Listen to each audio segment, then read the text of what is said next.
Bom dia, paz do Senhor para todos os amigos que me assistem nesta manhã. Eu quero fazer aqui uma diferença entre três tipos de pessoas, né? Tanto dentro e fora da igreja. Nós iremos conhecer um pouco sobre o homem natural, quem é o homem natural, quais são os seus frutos, o homem carnal, quem é o homem carnal e quais são os seus frutos, e o homem espiritual, né? Esses três homens, né, a Bíblia menciona eles, né, como três pessoas de personalidades diferentes, né?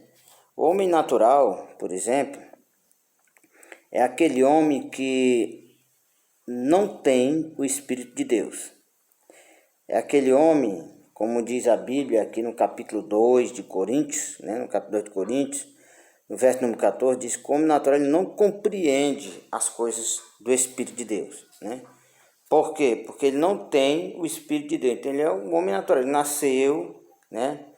Ele mamou, ele brincou quando criança, estudou, adolescência, agora jovem, fez faculdade, está trabalhando, aí agora ele casa, né?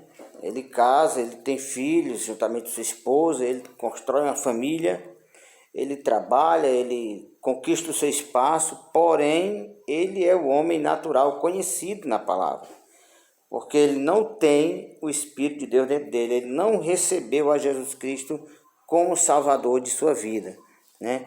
Então o homem natural ele jamais compreende as coisas do Espírito de Deus, para ele tudo é natural, né?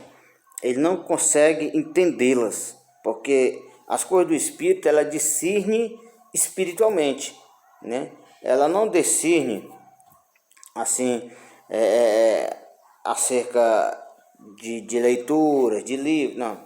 As coisas do Espírito, muitas delas discernem pelo Espírito de Deus, que dá um entendimento àquela pessoa no momento em que ela aceita Jesus como Salvador, né? Então o homem natural é aquele que não tem o Espírito de Deus, né? Ou não aceitou a Jesus Cristo como Salvador. Então ele vive a sua vida normal, né? Ele só não compreende os mistérios de Deus, as coisas de Deus, né? Porque ele é um homem natural, né? Agora, o homem carnal, segundo o que está em Coríntios, capítulo de número 3 e verso de número 3, a Bíblia chega a dizer assim: porque sois carnais, né? Pois havendo entre vós invejas, contenda, dissensões, não sois porventura carnais? E não andeis segundo os homens? Ou seja, o homem carnal é aquele que aceitou a Jesus como Salvador, né? Como é os irmãos da cidade de Corinto, que congregavam ali na igreja da cidade de Corinto. Então eles aceitaram a Jesus como Salvador, tem uma vida com Deus, porém eles continuam assim ainda trabalhando, deixando de trabalhar os desejos carnais. São pessoas invejosas dentro da igreja, são pessoas que andam com contendas, pessoas cheias de soluções, pessoas que porventura são em si carnais, aquelas pessoas que, e a Bíblia chega a dizer lá em Gálatas capítulo 5, que as obras da carne, né, versos 19 ao 21, são prostituição, avareza, lascívia, porfia, contenda, enfim, várias coisas juntas, né, que fazem aí o camarada declarar que ele é um homem carnal, né? O homem carnal, ele é aquele que aceitou a Jesus, tem conhecimento da palavra, porém ele pratica as coisas que não é para praticar. Ele exerce as funções que não é para executar, né? Ele exerce os desejos que não é para exercer. Esse é o homem carnal, né? O homem carnal, ele toma decisões erradas, né? Ele pratica coisas erradas, ele pronuncia palavras que não é para pronunciar, né? Então esse é o homem carnal, né? E a igreja de Corinto estava cheia desses homens, né? Eles eram homens velhos na fé e queriam ser tratados até como criança recém-nascido, né? Sendo ali orientado como se fosse um meninozinho novo, né? Uma criança, né? Que para não cair, para não ter aquela... Não, o homem carnal, né, ele toma suas decisões e muitas vezes vive em derrotas, porque as suas decisões são totalmente diferentes daquelas que deveriam ser, né? Então, o homem carnal é esse tipo de homem, né? Esse tipo de homem que pratica toda sorte do que é ruim, né, nas suas vidas, né? São homens que não vigiam nas palavras, são homens que não vigiam nas suas decisões, homens que tomam decisões erradas cada dia de suas vidas. Então, é o homem carnal, ele age pela sua própria natureza carnal, né? E a Bíblia diz em vários setores dela que nós não devemos satisfazer o desejo da carne, né? Ou seja, eu faço isso porque isso aí vai me fazer bem. Eu vou praticar isso aqui porque isso aqui vai me fazer bem, né? Eu vou fazer isso aqui porque isso aqui vai me fazer bem. Muitas vezes a pessoa achando que vai fazer bem e não faz. As decisões muitas vezes são erradas. E o que eu entendo desse homem carnal, pegando assim um ponto por longe da Bíblia Sagrada, ela diz que quem cava a sua cova cai dentro dela, né? Ou seja, a pessoa vai, pratica, faz certas coisas e termina ele em si caindo dentro dela, numa situação em que ele não pode mais retornar aquilo que era antes, né? Fica difícil para ele, né? Então esse é o homem carnal, né? É o homem que toma decisões que não é para tomar, né?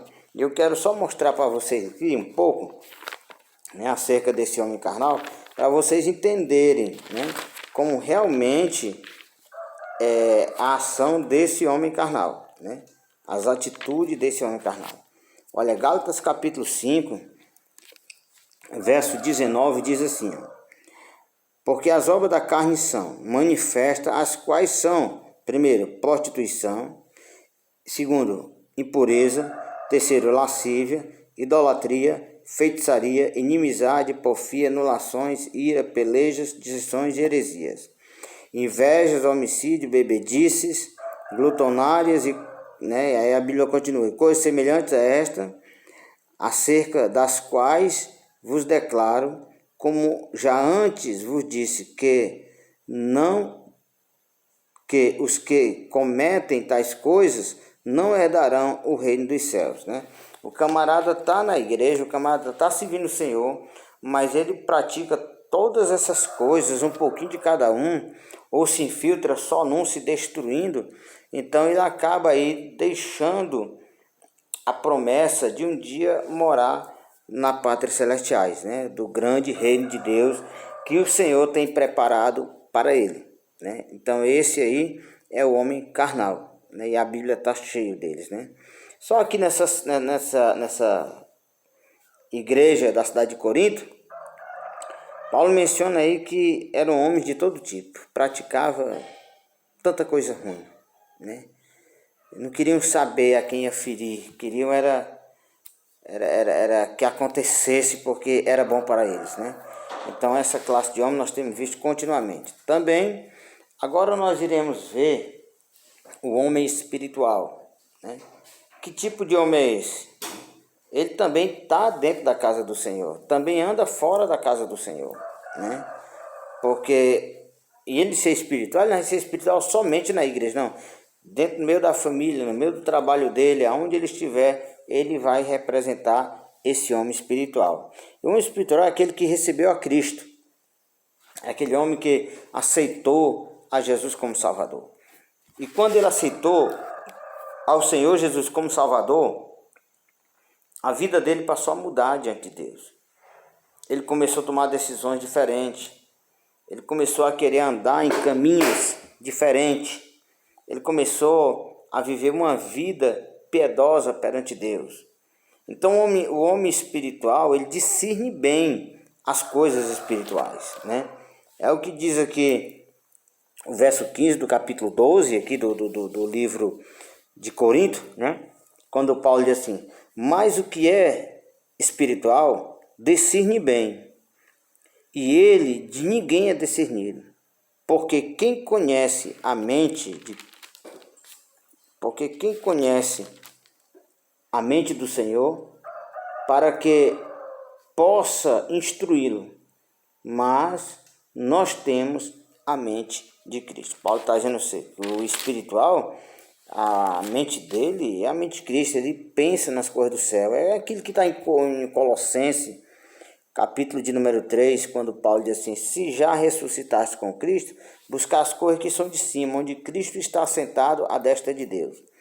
Pensar nas coisas que são de cima e não nas que são da terra. Então, ele está dizendo o quê? Que o homem espiritual, ele discerne, ele procura cada dia buscar as coisas espirituais na vida dele. Ele não vai deixar de trabalhar, ele não vai deixar de amar sua esposa, ele não vai deixar de amar seus filhos, ele não vai deixar de amar seus vizinhos, ele não vai deixar de viver o projeto de vida que Deus deu a ele aqui na terra, não. Ele não vai deixar de trabalhar, ele não vai deixar de conquistar os seus espaços aqui na terra, não. Porém, o foco dele não é a terra.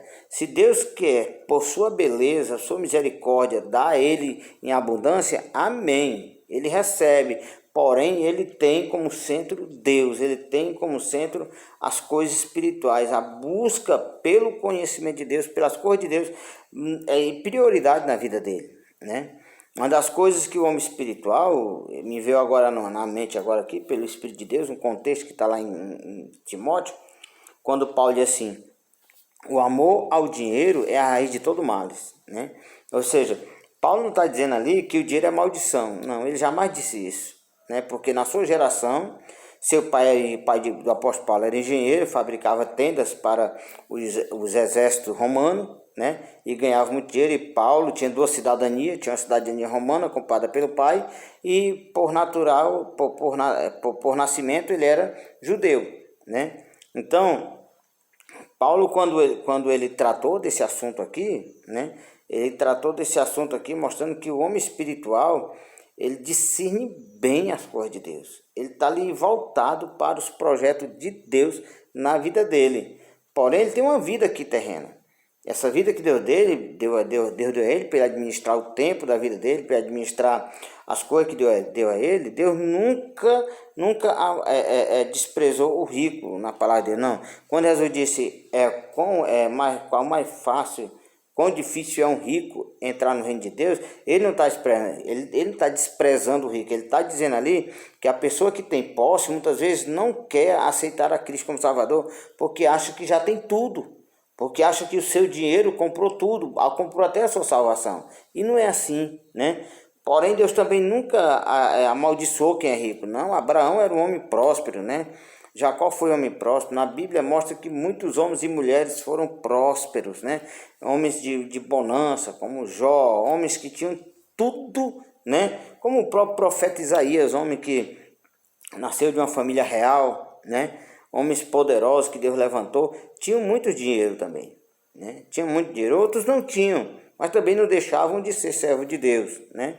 Então, nós vemos que o foco de ambos, o que tinha dinheiro e o que não tinha dinheiro, era o reino dos céus, era o próprio Senhor, porque eles agora eram espirituais, porque aceitaram ao Senhor Jesus como Salvador de suas vidas, né? Então, se tornou um homem espiritual, né?